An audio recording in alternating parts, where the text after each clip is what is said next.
Olá, hoje eu escolhi um tema muito interessante. Por conta da minha carreira, dos meus 40 anos trabalhando em empresa e 12 anos de consultoria, eu me deparei com a grata oportunidade, porque é um tema que eu gosto demais: recrutamento e seleção de pessoas. Esse tema é muito amplo, então eu vou me ater às questões do recrutamento e seleção de cargos de liderança, independente da hierarquia, independente do tamanho do cargo. Para que um processo de seleção ele atinja o que se pretende, atinja a meta desejada, recomenda-se algumas etapas. Para quê? Para você mitigar erros, para você ser produtivo, não perder tempo com aquilo que não interessa, porque perder tempo muitas vezes não é saudável. O processo de recrutamento é um processo de captação. Mas eu vou captar para quê? Daí eu recomendo que eu saiba precisamente e definitivamente o que eu quero. Pois, do contrário, eu posso estar perdendo muito tempo divulgando o perfil, o conteúdo de uma vaga que não vai me proporcionar objetividade no processo. E isso eu não quero. Isso para mim é perda de tempo, isso é baixa produtividade. Portanto, lembrem-se de que eu falei que vou tratar aqui na nossa conversa de um cargo de liderança. Então, eu devo ter a descrição desse cargo com muita clareza. Então, eu preciso definir a função, identificar os requisitos que são mandatórios. Ou seja, eu vou receber currículos, vou pedir currículos. Se os currículos não trazem os conteúdos que são mandatórios para que eu realize a minha seleção, esse recrutamento está falho. Então, eu preciso descrever o cargo. Além dos requisitos mandatórios, que são aqueles que eu não posso abrir mão no perfil do profissional que eu estou buscando, eu tenho também requisitos que são desejáveis. Ou seja, se pessoas apresentam algumas características, alguns conhecimentos, algumas habilidades além das que eu tenho como necessárias, essas habilidades eu devo levar em consideração, pois isso pode diferenciar um profissional do outro e me ajudar na escolha. Eu preciso de pessoas para esse cargo com quanto tempo de experiência? Isso é uma definição importante. Ou não, eu não preciso definir de que os candidatos se apresentem sem experiências anteriores naquele cargo. Isso é uma definição. Então, eu preciso tomar decisões anteriores onde eu construo o papel em que esse profissional venha a desempenhar dentro da empresa. Então, isso é extremamente importante. Depois, eu analiso e vejo o grau de assertividade dessa captação. Eu pego esse conteúdo de currículos, depois de analisá-los, de identificar as características de cada um apresentada, e eu vou fazer uma avaliação, um julgamento do conteúdo que ali está escrito. Até então, eu não conhecia os candidatos, não conhecia as pessoas. Esse processo da captação de currículos, ele pode se dar através de uma empresa especializada, de um headhunter, pode se dar através de redes sociais, pode se dar através de grupos de profissionais, há quem use também o LinkedIn para essas coisas, e o próprio network, dependendo do profissional que está recrutando, encabeçando o processo de recrutamento, o network dele também pode ajudá-lo nisso aí. Então, existem N formas de você ir ao mercado e capturar informações de profissionais possíveis de preencher aquela necessidade existente. Outra coisa muito importante é saber se eu tenho parâmetro para aquele cargo, ou seja, se é um cargo já existente ou se é um cargo novo na organização. Então, se é um cargo já existente, eu tenho alguns parâmetros. Devo ter, inclusive, parâmetros de performance, porque eu estou tratando de uma substituição ou da criação de uma posição semelhante. Então eu vou usar um processo de analogia para isso. Mas muitas vezes nós estamos diante de um cargo novo, uma nova necessidade. Então é preciso que essa nova necessidade ela seja bem discutida, ela seja bem avaliada, para que a gente possa ter o maior universo de currículos adequados ao processo de seleção, que é a etapa seguinte. O processo de seleção é a etapa da escolha. Certifique-se também de que esse universo obtido, ele é o suficiente para iniciar a seleção. Do contrário, o que vai acontecer? Se você, nesta amostra de currículos, não tiver conteúdo bastante para extrair e iniciar um processo seletivo, você vai perder tempo, porque você vai iniciar o processo seletivo, vai iniciar testes, vai iniciar entrevistas e, no final, a possibilidade de você não ter êxito é muito grande. A massa de informações profissionais que você precisa estar diante dela, ela tem que ser efetivamente eficaz. Ela tem que produzir e entregar material para que seja efetivamente selecionado. Selecione no processo de recrutamento pessoas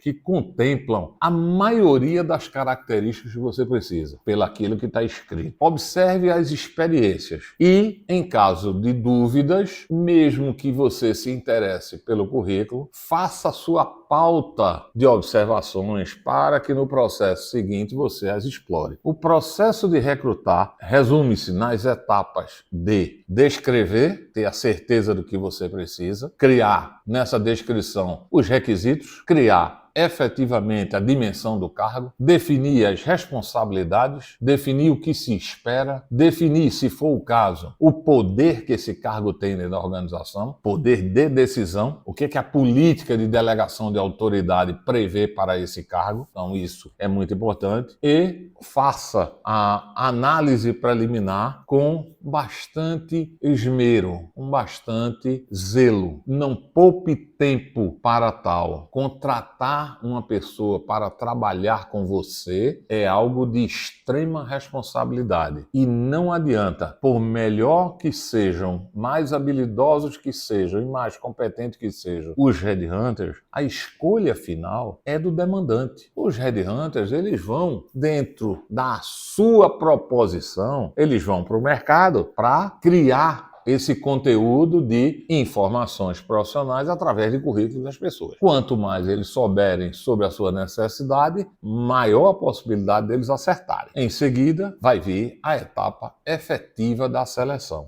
Em função do cargo, em função da necessidade, em função da amplitude, algumas coisas podem ser feitas de maneira distinta, mas existe uma espinha dorsal, um padrão, e esse padrão é o suficientemente necessário para que qualquer dos processos nós possamos utilizá-lo. Para a questão da seleção, para iniciarmos o processo da seleção, uma etapa tem que estar vencida. Eu tenho que ter recebido todo o conteúdo de currículos, tenho que ter analisado eles, observado quais currículos oferecem maior aderência ao que eu preciso e, a partir daí, eu vou começar a iniciar o processo seletivo. O processo seletivo, ele pode ser feito simplesmente por uma entrevista e você se dá por satisfeito e escolhe o profissional. Porém, dependendo do cargo, dependendo da dimensão desse cargo, dependendo da expectativa, dependendo de determinadas características, existe no mercado materiais específicos que avaliam os perfis profissionais e características pessoais das pessoas. Portanto, muitas vezes precisamos da ajuda de profissionais habilitados nessas ferramentas para que avaliem esses candidatos sob diversas óticas e nos informe, nos forneça relatórios, análises, comentários, recomendações a respeito de cada perfil visto. Portanto, é muito salutar quando lançamos mão dessa ajuda. Eu tive a oportunidade de conhecer várias ferramentas e de aplicá-las em vários processos que fiz. Uma recomendação que eu dou: prepare-se para a entrevista. A entrevista, muitas pessoas acham que é um só pergunta e o outro só responde. Eu aprendi ao longo da minha vida profissional e diante de vários processos de seleção que fiz, que a entrevista não é uma via de mão única, ela é uma via de mão dupla. É preciso que se dê a oportunidade do entrevistado também fazer as perguntas, também se colocar, demonstrar curiosidade para que ele também possa se auto-recrutar para aquela oportunidade. Pois, na verdade, o processo de seleção, ele é um processo bilateral. Ele não é um processo único, não. Eu posso estar aqui fazendo uma entrevista com você para uma oportunidade de trabalho que você está me oferecendo, mas eu preciso avaliar se aquilo é condizente com as minhas expectativas. Eu percebo que há possibilidade de eu estabelecer uma relação duradoura, uma relação ganha-ganha, aonde me traga satisfação pelo trabalho, não só a remuneração, mas eu tenho que me sentir bem. Então eu, como candidato, eu preciso explorar sobre aquilo que está sendo ofertado. Eu acredito muito de escolhas mútuas, ou seja, quando os dois interesses eles se colocam de maneira clara um para o outro, de forma a possibilitar uma múltipla escolha. Portanto, o processo seletivo ele precisa ser realizado com muita calma, muita tranquilidade. Não marque entrevistas dentro de uma agenda extremamente complicada, onde você não pode e não tem tempo para dedicar à pessoa que vem como interlocutor desse processo. Dedique o tempo necessário. Muitas vezes as pessoas se colocam com uma certa ansiedade porque estão buscando, porque estão necessitados. Trate o processo de maneira que estas questões elas sejam minimizadas para que a pessoa possa se sentir à vontade e aí sim você, como bom entrevistador, obter dessa pessoa as informações e como ele pensa a respeito dos fatos que interessam para tal. Outro aspecto é que nessa entrevista é preciso que se avalie o conteúdo técnico. Portanto, se você precisar de ajuda para uma entrevista sobre a parte do conteúdo técnico, convide um colega para participar, para que essa pessoa possa avaliar, desde que essa pessoa possa efetivamente contribuir com você na decisão. Outro aspecto, leve em consideração os valores desse proponente ao cargo. Explore, coloque os valores da empresa para que ele tome a decisão e possa se enxergar de maneira convergente com os valores da empresa. Pessoas com valores divergentes dos valores da empresa não contratem, não vai dar certo, vai ser frustrante para ambos. Portanto, observem essas etapas. Pode parecer preciosidade, mas não. Esses detalhes fazem a diferença e promovem o êxito, promovem o acerto. Por fim, quando você estiver procurando contratar um profissional em que você fez o processo do recrutamento, colocou essa pessoa, além de outros, diante do processo seletivo e identificou a probabilidade maior daquele candidato de aderência ao cargo, lembre-se que você não está contratando só o profissional. Vem junto com o profissional uma pessoa, vem junto com o profissional um ser humano. Não esqueça disso, vale a pena.